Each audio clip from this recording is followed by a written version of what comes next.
Olá galera, tudo bem com vocês? Aqui quem fala é o Juan. E hoje a gente vai fazer um vídeo aqui no canal que é...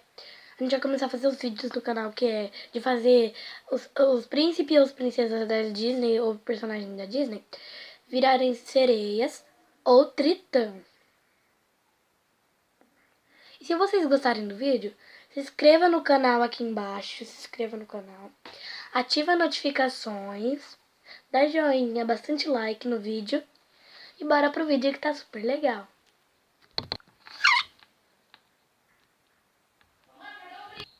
Então, gente, o primeiro passo de tudo, vocês vão ter que fazer isso.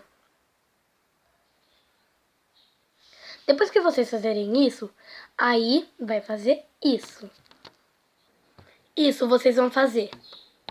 E depois que vocês fizerem a parte da cauda, vocês vão fazer isso. As ombreiras.